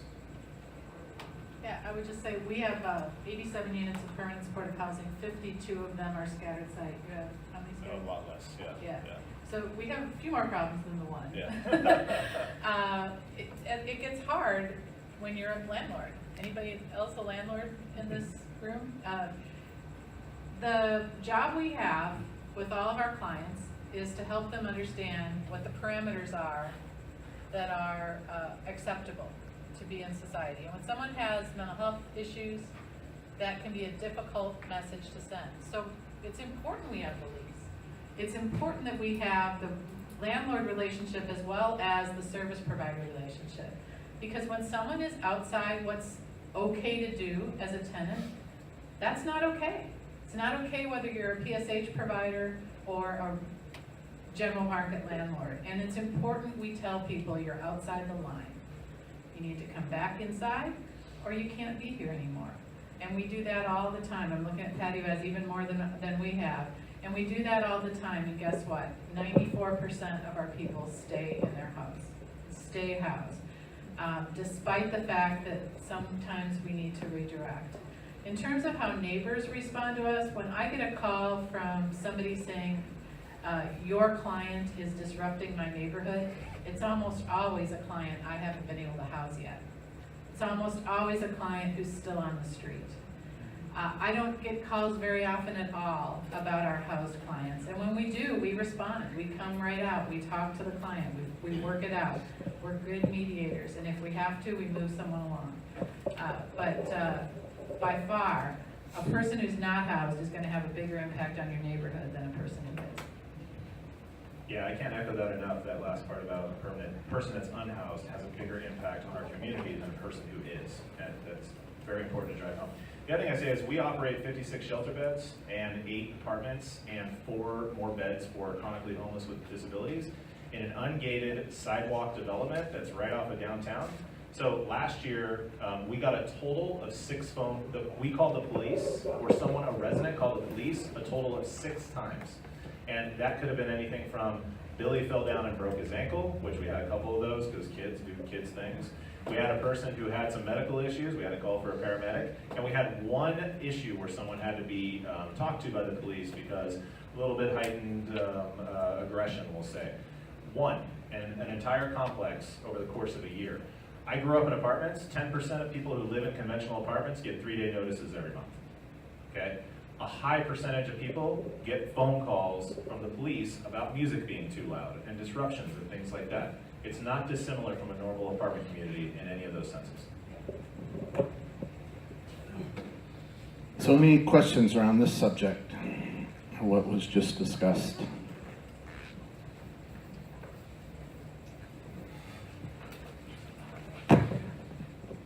Good evening. I'm Irene Shaw Broden.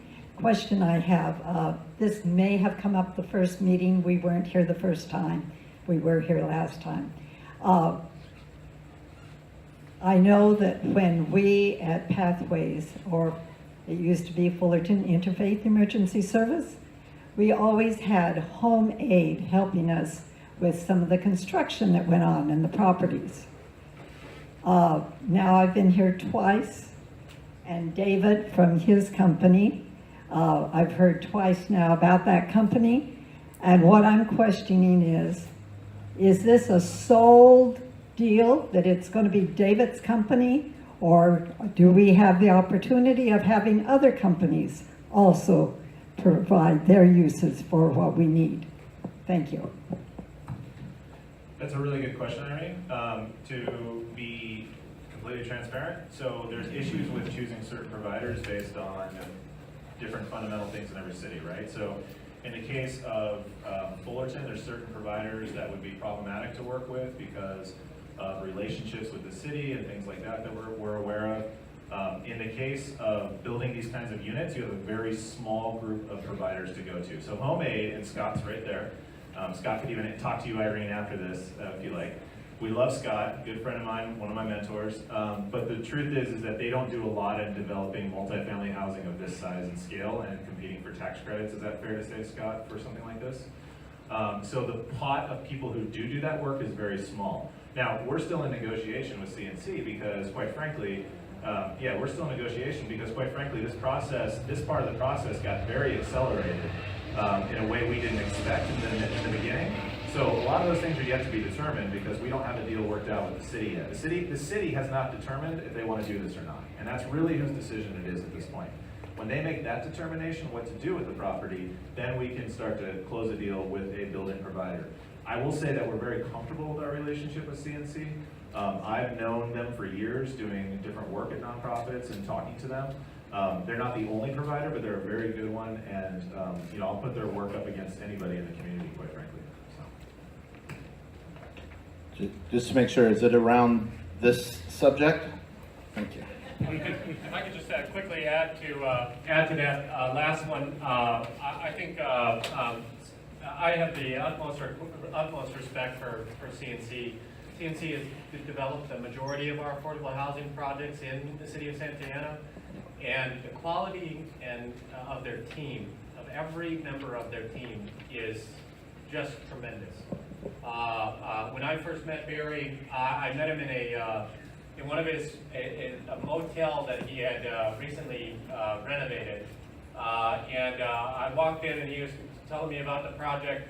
I walked in and two of the residents, elderly residents who were there, came up and gave him a big old hug, and for creating that affordable housing opportunity for him. So just an amazing company from top to bottom, and a great provider. Homemade as well, Mr. Larson and Scott, a tremendous provider as well, but I could definitely vouch for CNC.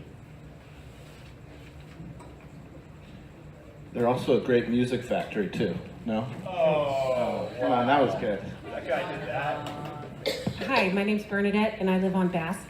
And I was just curious if citizens who are living near, property owners who live near these PSHs, how has that impacted the property values? Really good question. Happy to address it. So what we know about construction in any neighborhood is that there's an initial uptick in how long it takes you to sell a house whenever there's major construction in your neighborhood. And I'm only talking about that because I just want to be very clear with what we've researched and found out. So I'll give you an example. I live next to a huge church that underwent a massive gut renovation, and houses took an extra 3 days to sell on average in our neighborhood for the 6 months that was happening. So that's one impact that can happen initially. So just want to be very clear about that. There has been, the research shows around both affordable housing and supportive housing that there's a very negligible impact initially, and then actually prices start to rise because your neighborhood typically, and I would stake that will be the case with this because of the kind of project we're talking about. Prices generally begin to rise because you go from an empty lot where they're practicing truck driving. I've seen them practice like their parallel parking with giant trucks there. I know, they drop girders in the middle of the night sometimes. I've heard that they've done that. There's, picnic tables and green fencing. You go from that to a really nice community. You go from that to a really nice, well-maintained apartment complex, and that typically drives up prices. I think the thing is, Bernadette, if you sell your house in 5 years, no one's gonna know what that is other than it's an apartment complex. And all someone's gonna see is, this is cool. This is like what I expect in Fullerton, is this Spanish mission style stuff. And they're not gonna see a bunch of people pushing shopping carts out front. They're not gonna see a bunch of people walking up for services. They're just gonna go, oh, okay, across the street, there's an apartment complex. And I really have that expectation, and that's what we've seen historically around other PSH units, or complexes. Does that help? Yeah, do you have any data of neighborhoods so that we can research what? We do. You know what? We'll post some more. I have a bunch I've been sitting on and haven't gotten them posted. So if you go to the website under the FAQ, we'll get some more up in the next couple weeks. There's a few different data reports that I got sent from the National Alliance to End Homelessness to kind of help with that. I'll get them up for you though, for sure. And if you send an email to that, I will make sure I let you know when they go up. David, I don't need the microphone. ULI has done, the Urban Lands Institute, ULI has done some reports and studies, and we'll get up, make sure David has all those also that. You want to go to the next question for us? Is Pathways going to pursue... I'm going to interrupt you. In the interest of time, yes, every single city in the northern Orange County area, we are trying to do this in, so it's not just Fullerton. We talked to Placentia, we talked to every single city, and we want to do more of this everywhere because we need it to end homelessness in our community. Any questions around that? Around that? Yeah. Okay. Sorry, Pastor Phillips, I didn't mean to interrupt you, but just in the interest of time, it's an easy answer. Those of us who are supportive of what you're doing, you said Fullerton hasn't decided yet. What can we do to help Fullerton make the right decision? Well, I would say there's a few things. I would say, the easy thing is to show up, and it's not easy for everyone, but I think the most direct answer people will tell you is show up at City Council and voice your concern. I think the one thing we really want to try to do, and I think this is an earnest effort to try to work with the education piece with the community, and that's one of the reasons we had Bex do her piece first for our first community meeting about Homelessness 101, is we think this should be a dialogue about homelessness as an issue in our community. This should not just be simply about, oh, Keystone, it's a land grab, and we're building something, and it's awesome, and then we're gonna go away. This is about how we systematically address homelessness here in Fullerton. And when I think about the effect of a community coming together to say, hey, homelessness is an intolerable problem, it costs us too much money, it's a massive health concern, and it's a moral imperative that we solve it. And then you say, well, wait, we have a solution for it that works in supportive housing. I know Bex wants to say this. I'm going to jump ahead, sorry, and say it. But there's no world that exists where having people on the street is better than having people housed. There just isn't. And that's probably not as eloquent as she was going to put it, but I know she really loves to make that point, and it's an important one. We have to decide as a community we are going to get serious about taking this on. Because again, I'll just go back to it. I don't like the idea of a world in 5 years, post-recession, because we've got 9-10 years now of skyrocketing, NASDAQ and stock exchange. When that all comes down, and it will, we know it will, the cyclical nature of capitalism, we're going to be left holding the cards for a whole new group of people that are homeless. And we know that because over 40% of the people who say they were homeless in the riverbed were homeless because strictly on economic issues alone. So let's start to talk about how that population increases very, very quickly. We have to get our arms around it now. So to your question, sir, city council meetings, write letters, talk to your community about how important it is to take on homelessness. This is all of our issue. It's not just Pathways of Hope's issue. It's definitely not David's singular issue. I got a lot of issues. But it's about us as a community getting our arms around this. And so we have to talk to each other and start to rally around it. Any other question around that same? Let's go to the next one. By the way, 60 doesn't get us anywhere. Close to 2,700 units, so why should we do this? That was the first color I put to any question. I don't know if you noticed that. Thank you. Okay. There we go. I can switch a mic on. Because we get to 2,700 one at a time. That's sort of the simplest answer I can give. But then I do want to remind you of some of the data from the cost study. So I brought some copies. Thank you, Michael. So if anybody didn't get a chance to get a copy of the UCI cost study that we did, it'll sort of lead you through the economics. And so we're looking at a project for 60 people. If we do nothing and we leave those 60 people on the streets of Fullerton in 1 year, we're spending around $6 million on them to be on our streets. If we're to house them in permanent supportive housing, we're going to save about $3.1 million. So that is a huge reason why 60 might not seem like a huge number, but that is a large number when you think about $3 million that can be used for different capacities in your city. We talked about the costs of healthcare, we talked about the cost of a fire rig going out to a 911 call. All of those are savings that will count, and it's your taxpayer dollars at work that can be used in different ways. Another reason is that 60 is half of that 127 that ACCOC set out. It will get Fullerton a long way into meeting that goal that was set up. It also will encourage more cities to follow. People are paying attention to what's happening in Fullerton, and they are eager to see how the residents of Fullerton will collaborate together to end homelessness, and this will be a model. I get to travel all around the county and talk about homelessness, and sit in rooms like this, and people are paying attention to see what will happen here and are hopeful that this will set a great example for what can come. I'll be in Anaheim later this week with other people, and I know that they are watching and learning. The other reason is that those 60 people are 60 people. Those are 60 lives. We saw from Penny, and Penny said that one of the things she realized through being in permanent supportive housing was that she wasn't a lost cause. That is 60 people's lives who will realize that they are no longer, and they are not a lost cause. The other part that I'll just add is that I don't know if anybody saw the Dateline piece that aired on Sunday. If you didn't, it's definitely worth having a look at. They looked at homelessness in LA and what was happening there. And the mayor of Venice said this about kind of referencing working with homeowners and people in the neighborhood that weren't sure about solutions. He said, I know it's frustrating, but solutions to homelessness cannot be more objectionable than homelessness itself. So do we want 60 people on the streets of Fullerton who could potentially end up passing away on our streets? David mentioned over 200 people. There's over 400 people, men, women, and children who died on our streets in the last 2 years. Do we want those 60 vulnerable people with disabilities? I'll remind us of that again. This is housing for people with disabilities. Do we want them living and potentially passing away on our streets? And we're spending $6 million on that?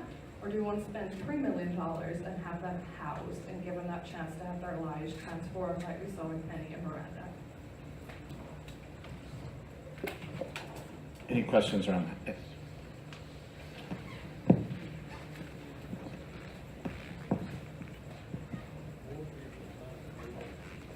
Hi, I'm sorry, but the accountant in me is taking hold of this.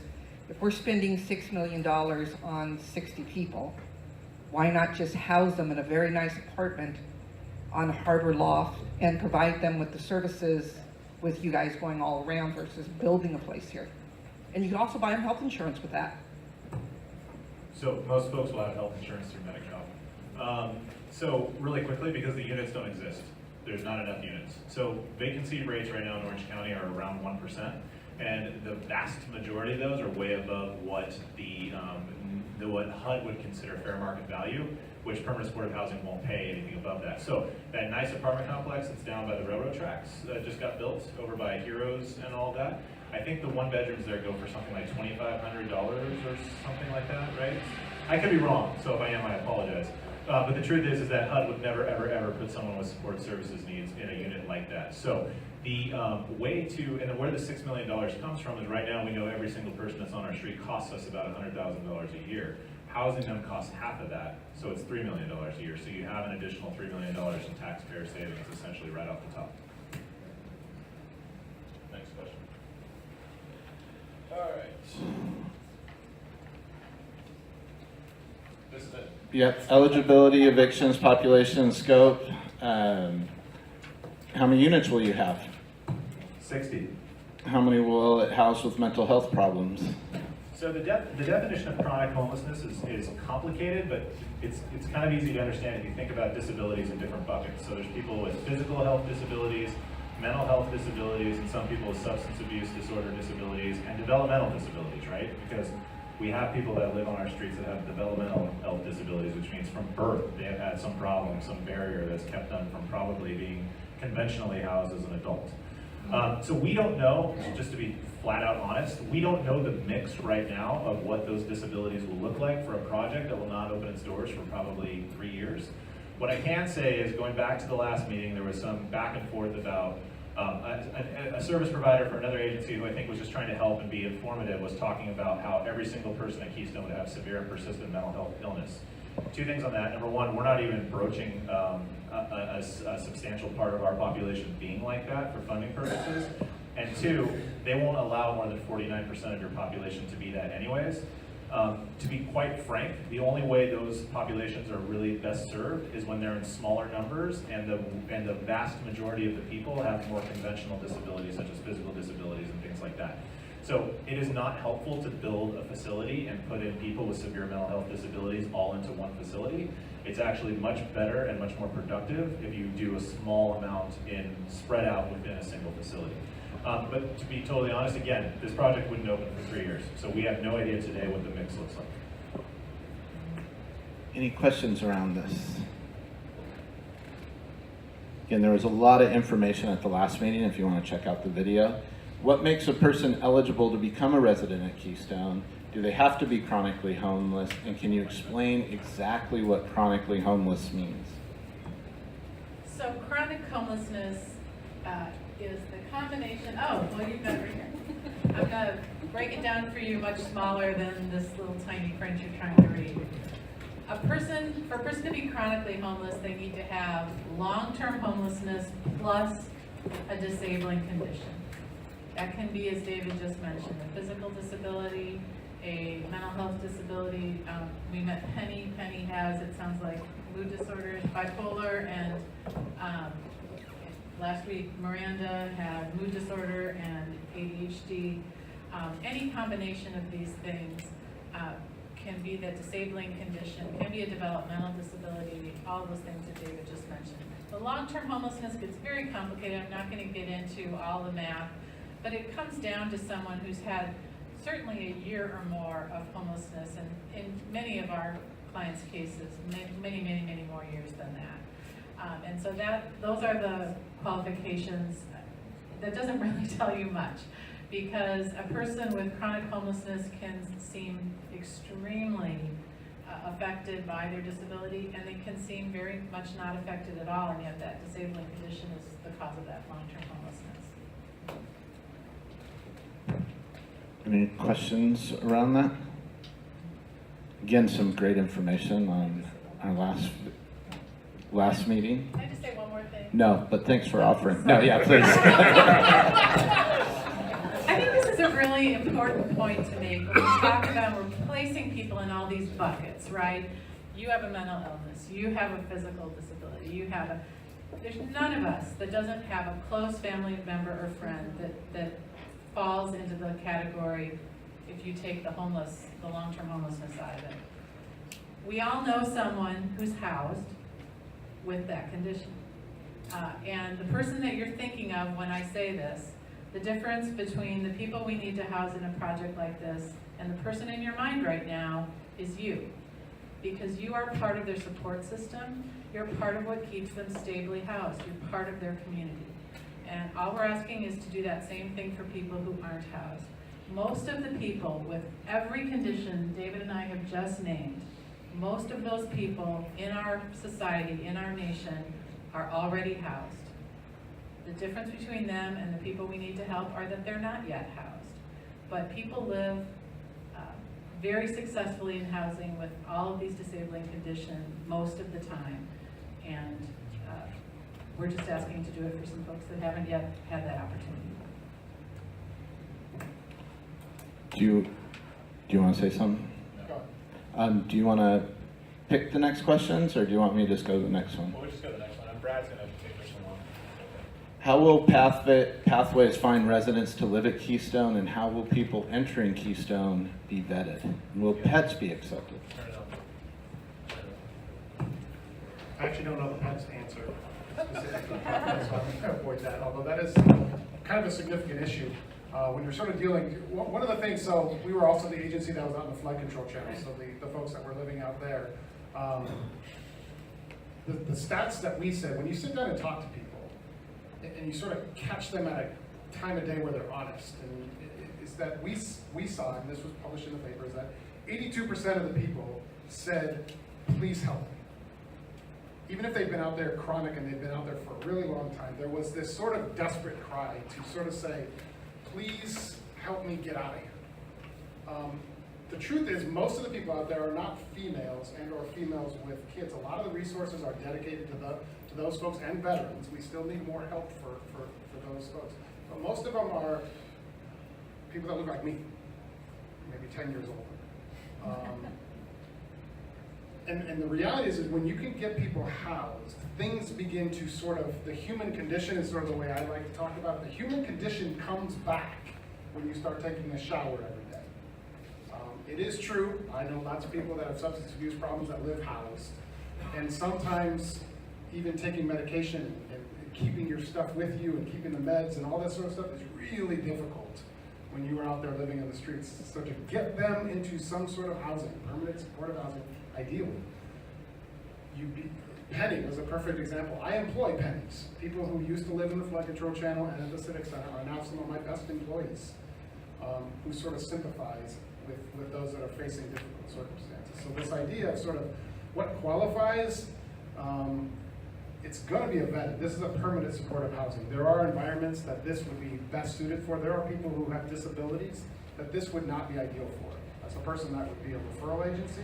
There are places that need to be either more robust and or they don't quite need this. There are people who are, the goal is not necessarily permanent supportive housing. Housing works in a lot of cases. But we're trying to, our team is competing, with the 1% vacancy rate in Orange County. We are every day. I employ people who spend their entire day trying to compete for the one available unit in an apartment complex. All day long. That's what they do full time, is try and get people into that one unit. And we're trying to represent and advocate, and we're sticking with these people. Like, we are their biggest champions. And really what they need is an opportunity where a permanent supportive housing complex is focused on addressing this underlying concern we have as a community. So, can you answer that one? Yeah. Just in the interest of time really quick, so the question of how will Pathways find residents? So basically there'll be a Fullerton preference attached to every single unit. So one thing we want to be really clear on is the people we will help with Keystone are the people you currently see in the city. Because we won't do the project without it. So we talked to people about this. We said the only way this is going to work is if we can do one of two things. We can take people out of shelter who were most recently in Fullerton and put them into housing, or we take people directly off the street that are in Fullerton now. But either way, there's going to be a Fullerton connection. It's going to be people you have known and seen on the street. And that's something that's very important to us because we don't want to do these in communities where we're suddenly importing people from other cities. Saying, yeah, we got an apartment for you, it's great, come live here. No, we want to say to people in Fullerton that you are coming across every day because this is your community. And the investment the city is putting in terms of land, we owe that to them. So we would use the coordinated entry system, have a Fullerton preference, and make sure. Brad's team will do a lot of vetting, finding out about these people, helping us understand what's going on with them. But at the end of the day, it's going to be a Fullerton connection that will win the day for folks to get in here because we need to make a direct impact on homelessness in this community. And I can't answer the pet thing yet, except to say in the next 3 years we'll work the pet thing out. What I can say for sure is we cannot be discriminatory, obviously, against things like service animals and certain comfort animals and things of that nature. We don't know what it would look like for cats, fish, dogs, and things like that, but we will work those things out in the future. We're out of time. No, that clock's fast. Okay, so we got 5 minutes. Under what circumstances will residents be evicted? If Keystone residents commit a crime, will they be evicted? So criminal behavior will not be tolerated in any way, shape, or form at Keystone. Larry and I talked a lot about this on the 16th, and I'll just reiterate it. You can go back and watch the video. We spent a good, I don't know, Michael, 15 minutes talking about legality. And the fact is, criminal behavior inside our premises, outside of our premises, will not be tolerated. Now, will people do things that we don't see, that we don't know about? Of course. But if I see somebody slashing tires or of their neighbor because they didn't like the music they played, I would obviously call the police, have somebody come out, deal with it, and arrest the person immediately. I mean, we're not talking about a situation where people are going to be inside of a gate just running wild. Criminal behavior and illegal behavior is exactly that. And the partnership we will have with Fullerton Police Department, which is already incredibly strong, will just continue to be that much more so in the event we need them. But the reality is, Don alluded to it earlier, even in decentralized programs, 94% of the residents are ghosts. They're living there and no one knows it because they have never caused a single problem or had to be moved on to another unit. The retention rate at a conventional apartment complex is more than 6%, or the non-retention rate, the turnover rate on an annual basis. So really, I mean, if we run an apartment complex with really good management and security, typically you would call the police if there was a problem, and that's what we would intend to do. Now, would someone be evicted? Sure. If the crime was, if the end result of the crime justified an eviction or removal, or Don and I have actually had to do this, moving clients off to another program because another place is more appropriate for them, we would work those things out. But I mean, the idea that we would not, we would overlook criminal behavior in a community and be okay with it and just let someone stay is not true. We plan to fully embrace the law and make sure we're doing everything we can to ensure residents are following it. David spoke about the large items, the items where you call the police, but the day-to-day operations, we mentioned we'll have staff on site, we'll have a resident manager and staff on site. The small items like any apartment building, can we live across the street from a lot of you folks? There's things like noise, there's things like music, there's things like yelling, or just lots of things going on that way. That's handled through our manager. We hear those. That manager will live there. They'll be there all day long. If visitors coming too late, there's just all kinds of things going on. Those are handled through the manager, and those are grounds for eviction. So our residents will know those are grounds for eviction. We'll work with David and his staff on those things, but these people are entering back into society that we all live in and need to live by those rules and regulations. Those will be explained to them before they moved in. They'll be assigning those. They'll be initialing those on the lease, but they need to live by those also. So there'll be a lot of things that you'll never even see and hear, but that will make us be a good neighbor to our lives. You don't throw trash on the ground. You don't do things like that. We're there to help them. And we're there to show them, but you have to be willing to come along beside all of us. Any follow-up question around that? No? I think the last two are covered. We've covered a little bit today and we covered before. But what happens when a Keystone resident is evicted? So you would want to avoid eviction if possible. So one of the things Dawn's agency, a Friendship Shelter, and ours has done, and we've done this with Mercy House and other agencies, is if we've had a problematic resident, we've worked to find a better solution for them. So if the woman I mentioned earlier who broke the window in her apartment and was a little bit upset, we worked with another agency to try to find her a different unit at a different complex, still managed by the same people, but basically we took one of their clients and they took one of ours to kind of switch management, and where the person, their case manager, was located was better for them. So we would want to go through some of those steps prior to eviction. Putting an eviction on somebody's record is a very serious thing, and it makes it extremely difficult to re-rent an apartment to somebody. We would want to try to avoid that, but the reality is that there are certain activities and certain behaviors that we've touched upon that could warrant and justify an eviction. If we had to go that route, we really wouldn't hesitate. I don't want to do those kinds of things. I don't think anyone does. Again, it's kind of like beating a dead horse at this point, but that 94, 95% retention rate, Orchard's at 98, I think, almost a year in. People get into these places and they typically don't leave for a long time until they can afford a conventional unit of their own, which does happen with Section 8 vouchers and things like that. So we would work to try to head off those issues, but at the same time, if they did happen, it would be the full, typical process of eviction. So. I think that covers it. I'll read the other two questions so that you can, if those are something you want answered, you can ask Pathways, or you can look at the last video. Or the FAQ. Will Keystone have units for families or just singles? And can you tell us about some of the people who are currently living in PCH? What are their lives like? And I know we've already shared two stories. None of our people live on PCH, man. Not PSH, sorry. Yeah, PSH. there's a shelter on PCH. We don't have that. Bernadette, I'll get to you. Can we talk after? Is that okay? Yeah. Okay. Really quickly, so singles are the priority simply because on the right now, people qualified for permanent supportive housing. There's about 25 families. Liz, is that right? 28 families? Wow. Okay, but there's 670 singles. And our problem in Fullerton is much more oriented around singles than it is family homelessness, quite frankly. And then the last question is, I would just encourage you to go watch the videos, Miranda's video in particular, but Penny's video again, and check out what they're doing. And we address a lot of what daily life can look like on the FAQ on our website, so I would just suggest everyone go there. With that, Jason. I just want to thank you guys. I want to thank everyone who came here again as a resident. This is incredibly helpful, and I hope you guys have found it helpful as well, and are open to just learning. And I think that's the big step. That was a huge step for me, just learning about what this is actually about and learning about homelessness in general. So thank you.